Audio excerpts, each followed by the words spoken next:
Good morning सगळ्यांना. आता बघा, मराठी अध्यापन शास्त्र अशाच पद्धतीचे 10 प्रश्न तुम्हाला पेपर 1 असेल, पेपर 2 असेल, म्हणजे हीच लेव्हलचे विचारले जातात असे आहेत हिंदी आणि मराठीमध्ये. आता प्रश्न काळजीपूर्वक समजून घ्या, म्हणजे तुम्हाला इथे पाठांतराची गरज नाहीये.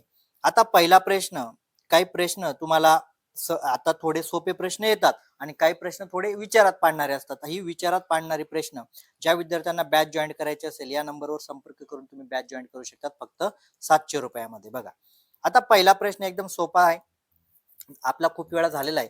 भाषा अध्ययनात सामाजिक संपर्काची भूमिका महत्वाची असते. म्हणजे ज्या वेळा मुलं भाषा शिकतात त्यामध्ये काय, सामाजिक संपर्क हा फार महत्वाचा असतो. हे विधान कोणी मांडलं तर तुम्हाला माहित आहे, हे विधान कोणी मांडलेलं होतं, वायगोस्कीने मांडलेलं होतं. एकदम सोपा प्रश्न, याच्यामध्ये विश्लेषणाची गरज नाहीये. त्याच्यानंतर तुम्ही वाचन अक्षमता बघितलं असेल, बरोबर आहे की नाही? म्हणजे अधिगम विकार हा जो टॉपिक आहे, वाचन अक्षमता म्हणजे, आता तुम्हाला माहिती आहे वाचन अक्षमता म्हणजे काय, डिस्लेक्सिया म्हणजे काय, वाचन अक्षमता, लेखनासंदर्भात डिस्ग्राफिया, गणितासंदर्भात डिस्कॅल्क्युलिया, हे तुम्हाला कळालं असेल, बरोबर आहे का नाही? एकदम हे 2 सोपे प्रश्न आहे. आता त्याच्यानंतर प्रश्न तिसरा, आता इथे विचारात टाकणारे प्रश्न आहेत, म्हणजे ज्या वेळा तुम्ही विचार करतात आणि विचार करूनच हे उत्तर द्यावे लागतात. 1-2 प्रश्नाचे सहज उत्तर निघून जातात. मग आपल्यासारख्यांना काय वाटतं, काही लोक, काय गरज आहे बाबा बॅचची, काय गरज आहे वाचायची? अरे पण 1-2 प्रश्न तू सहज सोडवणार आहे ना, पण तुला पास व्हायचं आहे ना. आता प्रश्न तिसरा काय म्हणतोय, दक्षतापूर्वक वाचनामध्ये खालीलपैकी कोणत्या गोष्टीचा समावेश होत नाही? दक्षतापूर्वक म्हणजे काय, गहन वाचन. दक्षतापूर्वक वाचनला काय म्हटलं जातं, गहन वाचन. आता गहन वाचन करताना कोणत्या गोष्टींचा समावेश होत नाही? आता त्यामुळे वाचनाचा आनंद मिळतो. आता बघा, ज्या विद्यार्थ्यांनी बॅच जॉईन केले त्यांना कळवायला असेल, त्यामुळे वाचनाचा आनंद मिळतो. सखोल अर्थ समजण्यासाठी बारकावे लेखनातील बारकावे वाचता येतात. कशामुळे? दक्षतापूर्वक वाचनामुळे. यामुळे भाषा शिक्षणाला गती मिळते, कारण जर तुम्ही चांगल्या पद्धतीने बारकाईने वाचले तर भाषा शिक्षणाला गती मिळेल. आणि असे वाचन म्हणजे संपूर्ण पुस्तकाचा सारांश समजून घेण्यासाठी चालतं, बरोबर आहे काय? संपूर्ण पुस्तकाचं नक्की काय म्हणायचं या पुस्तकाला, याचा सारांश काय, याच्यासाठी कोणतं वाचन करावं लागेल, दक्षता. पण आनंद मिळवण्यासाठी वाचन कोणतं करावं लागतं, विस्तृत वाचन करावं लागतं, हे तुम्हाला माहित असेल. म्हणजे काय, इथे काय म्हटले, समावेश होत नाही, तर कशाचा समावेश होत नाही, ऑप्शन 1 चा समावेश होत नाही. त्याच्यानंतर प्रश्न चौथा काय म्हणतोय बघा, आता हे विचारात टाकणारे प्रश्न आहेत, थोडे समजून घ्या. जेवढं तुम्ही काळजीपूर्वक समजून घेणार तेवढाच तुम्हाला फायदा होईल. भाषेच्या अभ्यासक्रमात साहित्यातील मजकुराचा समावेश करण्याच्या दृष्टीने, म्हणजे बघा, भाषेच्या अभ्यासक्रमात साहित्यिक मजकूर समावेश करण्याच्या दृष्टीने खालीलपैकी कोणती बाब कमी महत्वाची आहे? बघा, कमी, प्रश्न काळजीपूर्वक वाचा. का भाषेच्या आत्मसात म्हणजे भाषेच्या अभ्यासक्रमामध्ये एखादा साहित्यिक मजकूर तुम्ही ऍड करतात, मग ऍड करण्याच्या दृष्टिकोनातून कोणती बाब कमी महत्वाची आहे? आता कशासाठी ऍड करतात हे पहिले माहित पाहिजे, नाहीतर मग जे निगेटिव्ह ते काढता येणार नाही. आता पहिले काय म्हटले बघा, मजकुरामुळे फक्त वाचन आणि श्रवण कौशल्य वाढवते. आता बघा, मजकुराने वाचन फक्त श्रवण आणि वाचन कौशल्य वाढवते का? बी काय म्हणते, मजकूर अधिकृत असतो. बघा, अधिकृत मजकूर साहित्यिक असतो, बरोबर आहे का नाही? हे बरोबर आहे. मजकूर वाचल्याने विद्यार्थ्यांना दुसऱ्या सांस्कृतिक बाबींची माहिती मिळते, बरोबर आहे. मजकूर जर वाचला तर दुसऱ्या सांस्कृतिक बाबींची माहिती तुम्हाला मिळते. आणि चौथा ऑप्शन काय म्हटलंय, विद्यार्थ्यांना मजकूर वाचून वैयक्तिक मत मांडण्यास प्रोत्साहन मिळते. एखादा मजकूर वाचला आणि त्याच्यानंतर तुझं मत त्याच्यावर काय हे मांडू शकतात. साहित्यिक मजकूर समाविष्ट करण्याचा उद्देश म्हणतोय. हे तिघ ऑप्शन तुम्हाला चांगले, पण फक्त वाचन आणि श्रवण कौशल्यामध्ये वाढ होते फक्त म्हटल्यामुळे काय झालं, हे तुमचं चुकीचं आहे. आणि काय म्हटले, सर्वात कमी महत्वाचे आहे म्हणजे काय, हेच तुमचं उत्तर आहे, ऑप्शन 1 तुमचं उत्तर आहे. कळालं? आता त्याच्यानंतर प्रश्न पाचवा काय म्हणतोय बघा, इयत्ता 7वीच्या वर्गामध्ये शिक्षक सर्वसामान्य विद्यार्थी म्हणजे काय, आपल्यासारखे, म्हणजे त्यांना कान डोळे सगळे व्यवस्थित आहे, त्यांना सर्वसामान्य म्हणतात. इयत्ता 7वीच्या वर्गामध्ये शिक्षक सर्वसामान्य विद्यार्थ्यांना युट्यूबचा वापर करून व्हिडिओ दाखवतात. सर्वसामान्यांना काय करतात, युट्यूबचा वापर करून व्हिडिओ दाखवतात.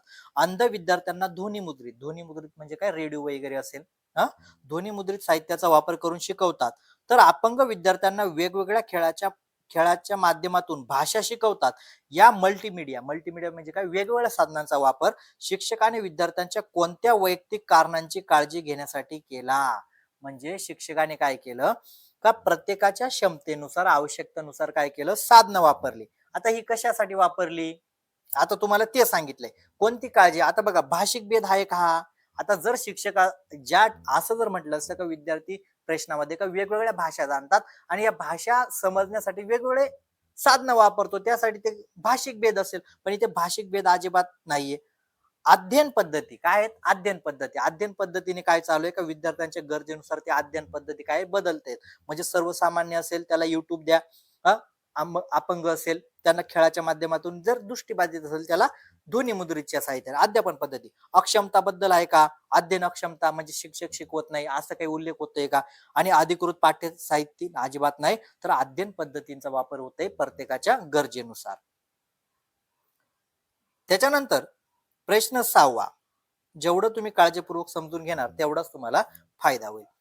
प्रतिमा उपागम संदर्भात विद्यार्थ्यांना लेखन कार्य देताना शिक्षकाने खालीलपैकी कोणती बाबीचा वापर करू नये.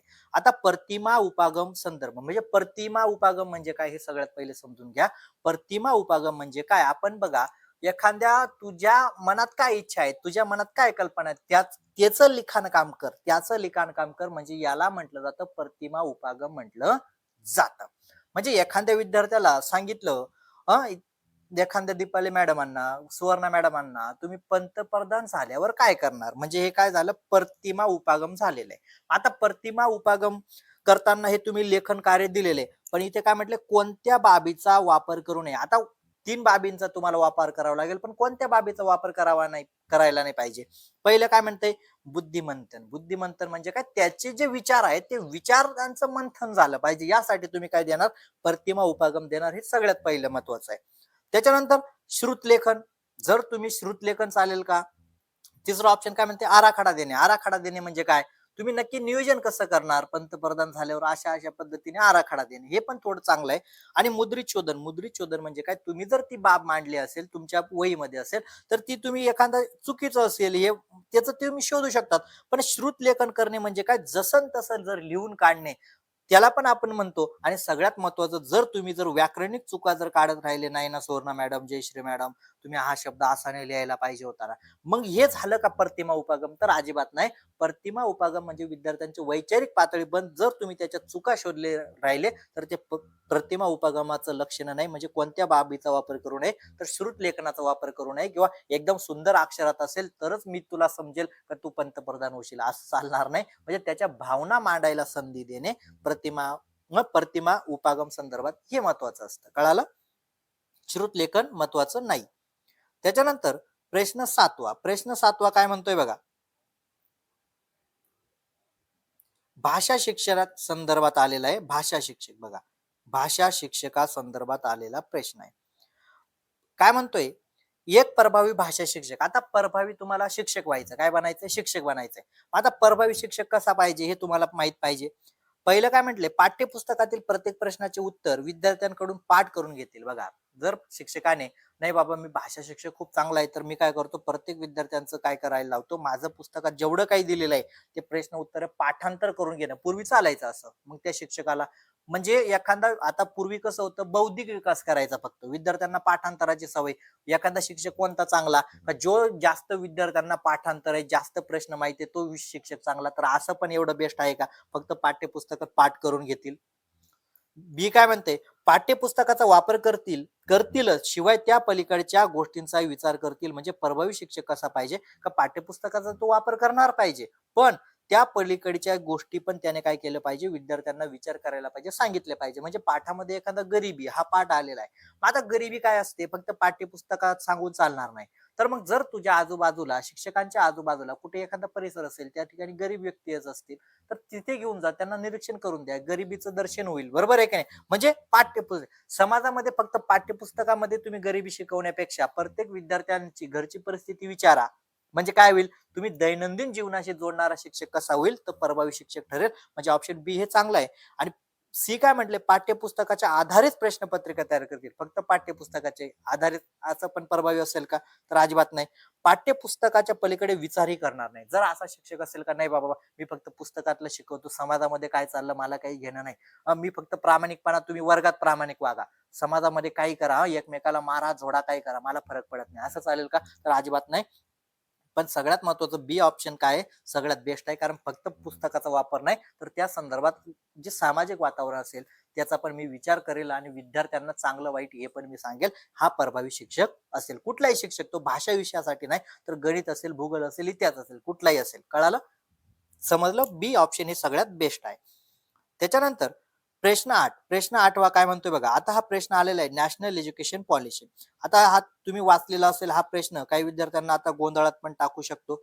तर आपण थोडं विश्लेषण घेऊया म्हणजे परत गोंधळ निर्माण होणार नाही.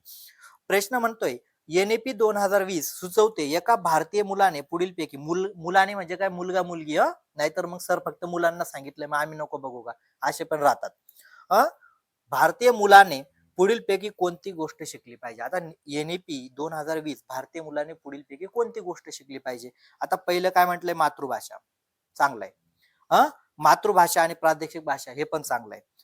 मातृभाषा आणि इंग्रजी, फक्त इंग्रजी शिकली पाहिजे असं काही उल्लेख करत नाही. कोणती भाषा, NEP काय म्हणते, भाषा शिका. हे थोडं म्हणजे चुकीचंच आहे. आणि डी ऑप्शन काय म्हणते, कोणत्याही 3 भाषा. बघा आता काही विद्यार्थी असतील ना, ज्या विद्यार्थ्यांनी बॅच वगैरे घेतली नसेल, ते म्हणेल सर नक्की ते पेपर सेट करणारा जो आहे त्याच्या डोक्यात फरक पडलेला आहे, कारण त्याने 3 ऑप्शन बरोबर दिलेले. बरोबर आहे का नाही? असंच होतं ना तुमचं. आता एक मला सांगा, मी तुम्हाला खूप वेळा सांगितलंय का एक ऑप्शन काय करतं, वरच्या 2 ऑप्शनांना काय करतं, ते खाऊन जातं. काय जातं? खाऊन जातं. म्हणजे आता कसं बघा, आता जर तुम्ही कोणत्याही 3 भाषा जर म्हटलं, कोणत्याही 3 भाषा शिकणे हे NEP ने सांगितलंय. मग आता कोणत्याही 3 भाषेमध्ये तुमची मातृभाषा पण याच्यामध्ये ऍड होऊन गेली ना. बघा आता तुम्हाला समजून देतो थोडं. तुमची जी मातृभाषा आहे बघा, आता कोणत्याही 3 भाषा शिकणे हे काय असेल, कोणती गोष्ट शिकली पाहिजे, कोणत्याही 3 भाषा.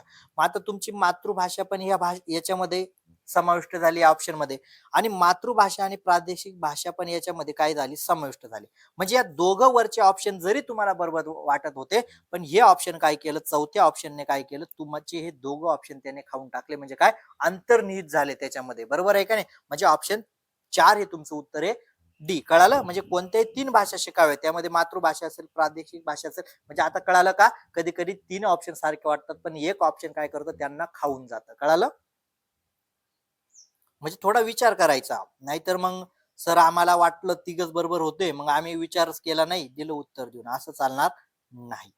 त्याच्यानंतर प्रश्न 9वा काय म्हणतोय, मुलांमध्ये वाचनाची आवड निर्माण करण्यासाठी एक भाषा शिक्षक म्हणून तुम्ही काय कराल. बघा अशाच पद्धतीचा आपण एक प्रश्न मागे बघितला होता, पण त्याचे ऑप्शन वेगळे होते, याचे ऑप्शन वेगळे होते. म्हणून मी तुम्हाला काय सांगतो का, पाठांतर चालणार नाही. जर मग त्याने जर तो पाठांतर करून ठेवला असेल, तिकडे तो गोंधळ घालेल.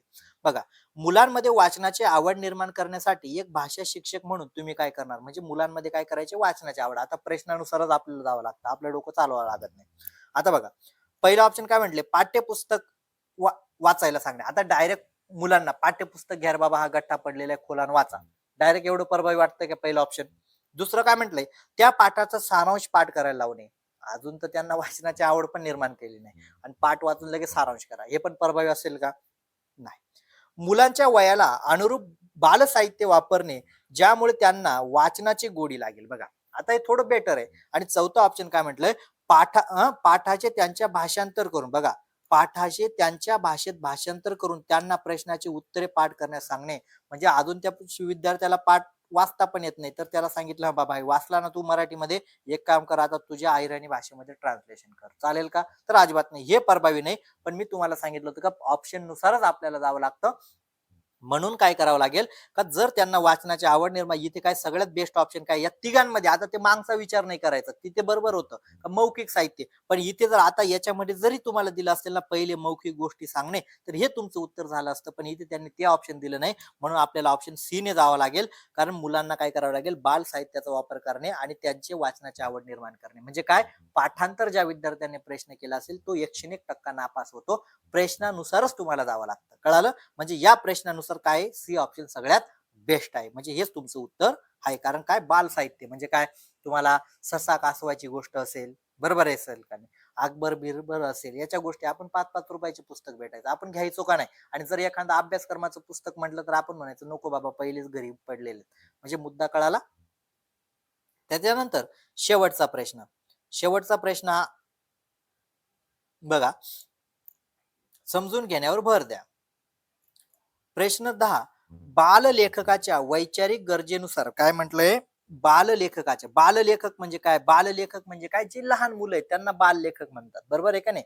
बाललेखकाच्या वैचारिक गरजेनुसार शिक्षकाने त्यांना कशा प्रकारे उत्तेजन द्यावे? म्हणजे काय?